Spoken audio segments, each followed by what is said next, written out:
বর্তমান সময়ের সেরা তারকাদের একজন কিলিয়ান এমবাপ্পে। ফরাসি ফুটবলারের ইচ্ছা ছিল একদিন রিয়াল মাদ্রিদের হয়ে খেলার। এমবাপ্পের সেই ইচ্ছা পূরণ হয়েছে চলতি মৌসুমে। ফ্রি এজেন্ট হিসেবে রিয়ালে যোগ দিয়েছেন তিনি। তবে রিয়ালে যোগ দেওয়ার পর স্ট্রাইকার পজিশনে খেলে নিজের সর্বোচ্চটা দিতে পারছেন না এমবাপ্পে। তবে রিয়ালের সাবেক তারকা ক্রিস্টিয়ানো রোনালদো বলেছেন, তিনি রিয়ালে থাকলে এমবাপ্পেকে স্ট্রাইকার পজিশনে খেলা শেখাতেন। ফরাসি তারকা কিলিয়ান এমবাপ্পে মূলত বাঁ পাশে খেলে থাকেন।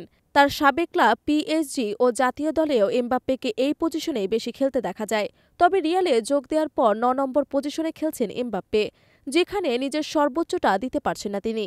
তবে রোনালদো বলেছেন, তিনি যদি রিয়ালে থাকতেন তাহলে এমবাপ্পেকে ৯ নম্বর পজিশনে খেলা শেখাতেন।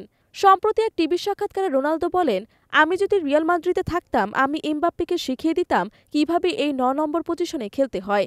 এটা তার জন্য কঠিন, আমার মতে এটা তার জায়গা নয়। রোনালদো আরও বলেন, আমি একজন স্ট্রাইকার ছিলাম না, কিন্তু আমি একজন স্ট্রাইকার হিসেবে খেলতাম। আমি সত্যিকার স্ট্রাইকার নই। এটা তার জন্য কঠিন, কারণ সে জানে না একজন স্ট্রাইকারকে কিভাবে খেলতে হয়। আমার মতে এটা তার পজিশন নয়। এছাড়াও রোনালদো মাদ্রিদের সমর্থকদের এমবাপ্পেকে নেয়ার কথা বলেছেন।